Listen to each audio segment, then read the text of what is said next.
नमस्कार दोस्तों।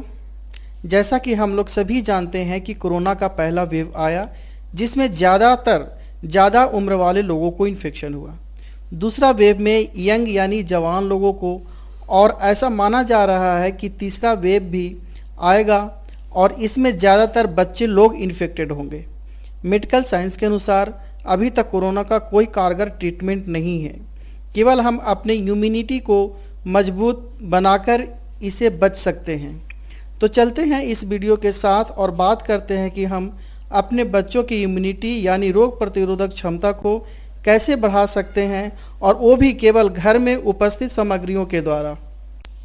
हमें हमेशा कोशिश करना चाहिए कि हमें अपने बच्चों को हाई प्रोटीन वाला आहार देना है, और इसके लिए हमें विभिन्न प्रकार के दालों का उपयोग कर सकते हैं।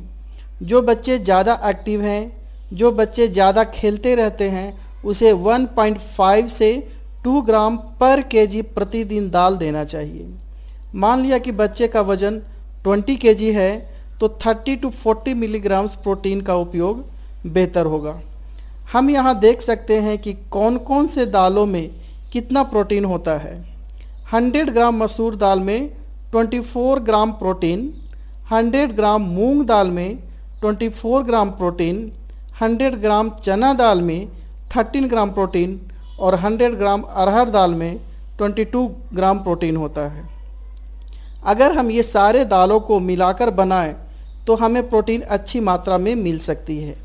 हमें अपने बच्चों को प्रतिदिन 1 कटोरी दाल तो देना ही चाहिए, और यदि बच्चे बड़े हों तो 2 कटोरी दाल दिया जा सकता है। गार्लिक यानी लहसुन, ये भी बहुत इम्पोर्टेंट इंग्रेडिएंट है जो हर घर के किचन में उपलब्ध होता है। ये एंटीबायोटिक गुणों से भरपूर होता है। एंटीबायोटिक का मतलब है जो बैक्टीरिया के इन्फेक्शन से लड़ता है।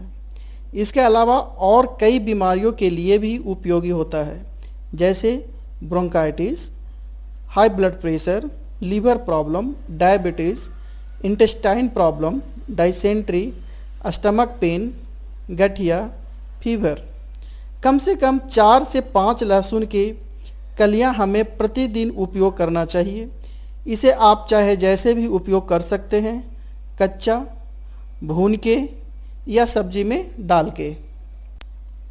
अगला किचन का इंग्रेडिएंट है जिंजर यानी अदरक।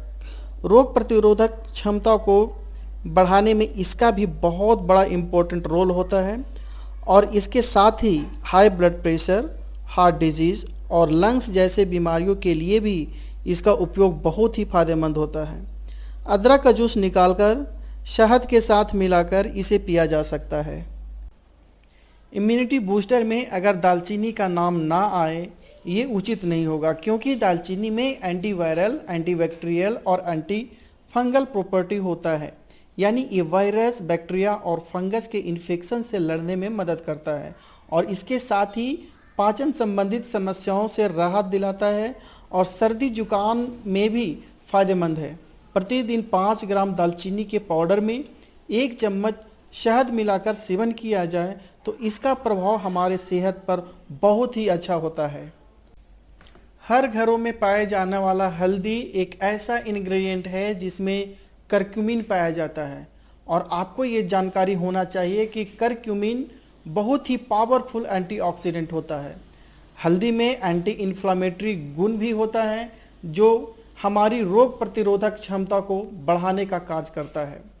रात में सोते समय 1 गिलास गर्म दूध में आधा चम्मच हल्दी मिलाकर पीने से हमारी इम्यूनिटी मजबूत हो सकती है। हमारे सेहत के लिए विटामिन सी का भी बहुत बड़ा इम्पोर्टेंट रोल होता है।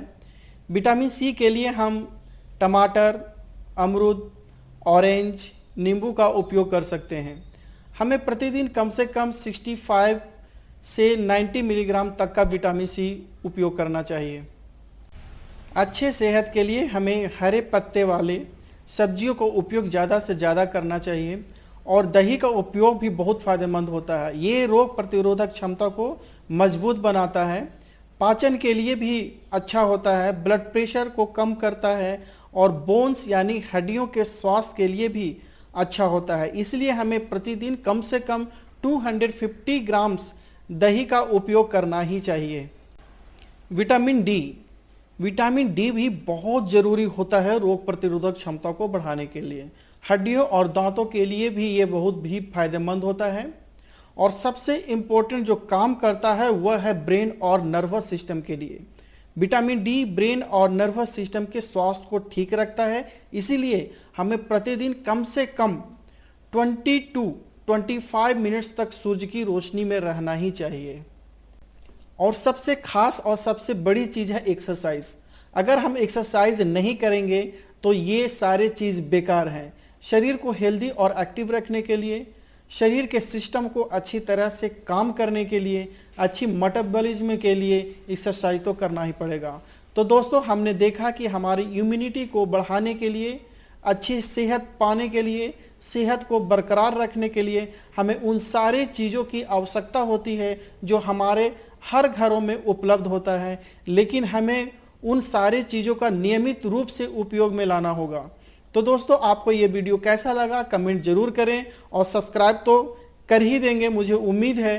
फिर मिलेंगे इसी तरह के वीडियो के साथ। तब तक के लिए स्वस्थ रहें, मस्त रहें और ज़बरदस्त रहें। जय हिंद।